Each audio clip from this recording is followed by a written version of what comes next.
Don't cry, Mommy. Maybe that man will help us. The small voice cut through the rain and the despair, like a lifeline thrown into dark water. Bryn Sterling looked down at her 4-year-old daughter, Paisley, whose tiny finger pointed toward a man in an expensive suit stepping out of a black Mercedes. They were huddled under the awning of a grocery store, their belongings stuffed into 2 garbage bags. Bryn had been crying, trying to hide it but failing, because tonight they had nowhere to go. "Baby, we can't bother people," Bryn whispered, her voice cracking. "That man, he's busy. He won't—" But Paisley was already tugging her hand, pulling her toward the stranger with the unshakable faith only children possess. Dashiell Brooks had just closed the biggest deal of his career. At 33, he'd built a real estate empire from nothing, and tonight's acquisition would make him one of the wealthiest developers in the state. He should have been celebrating. Instead, he felt hollow.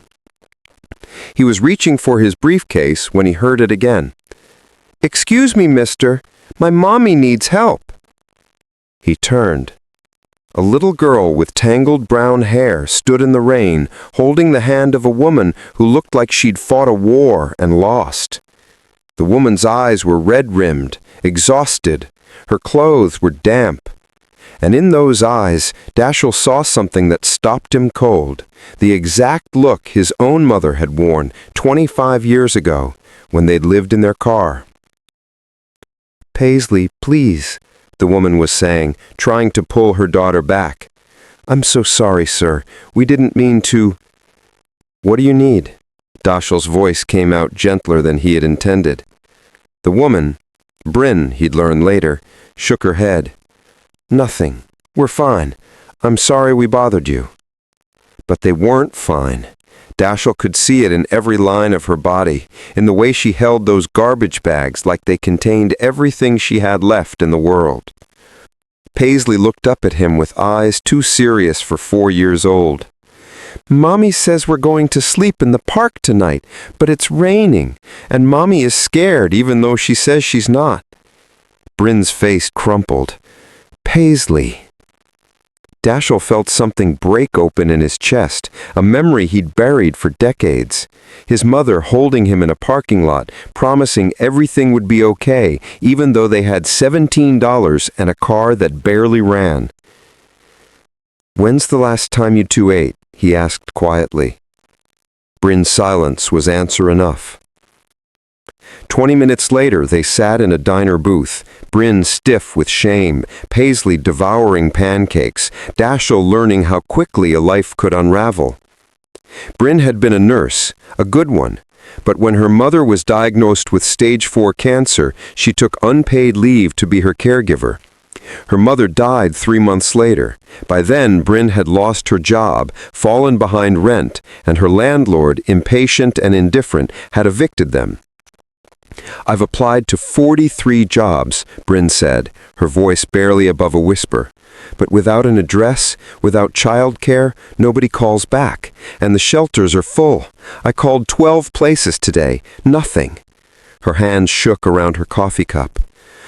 "I failed her. I failed my baby."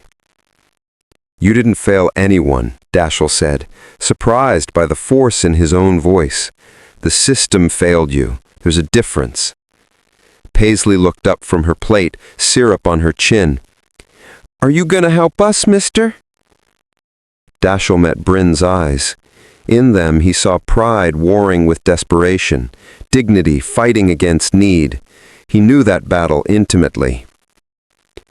"I own a property," he said slowly. "A small apartment building downtown. One of the units just became vacant.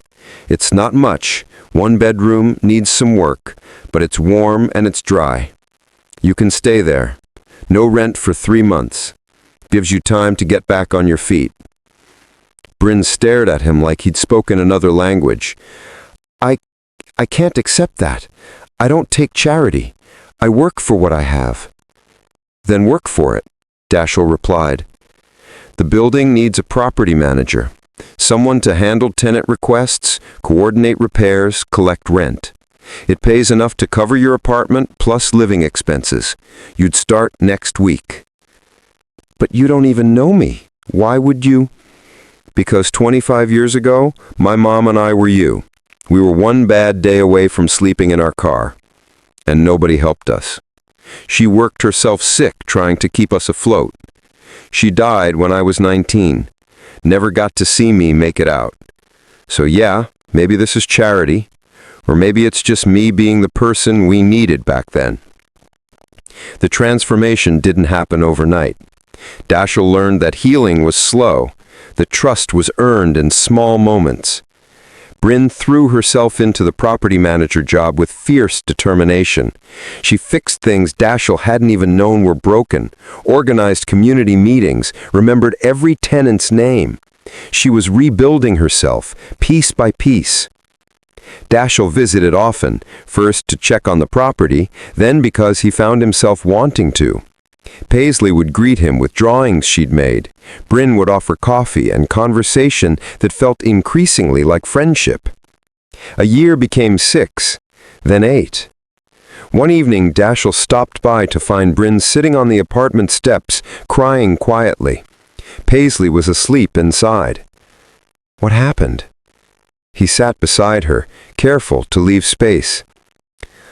"I got my nursing license reinstated today," she said through tears.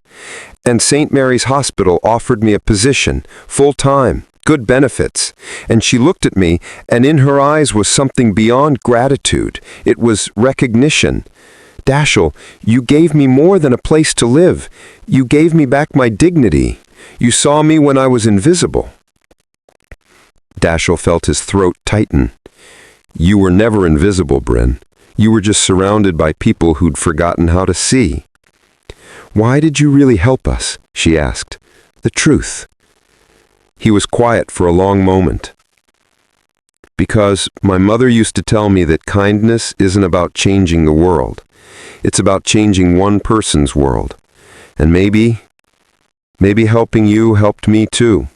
Made me remember why I fought so hard to get here in the first place." A year after that rainy night, Dashiell attended Paisley's 5th birthday party in the small apartment that had become a home. Watching Bryn laugh with the neighbors, seeing Paisley blow out her candles with pure joy, he felt something he hadn't in years: purpose beyond profit. As he prepared to leave, Paisley ran up to him and wrapped her arms around his legs. "Mr. Dashiell, Mommy says you're our angel. Are you?"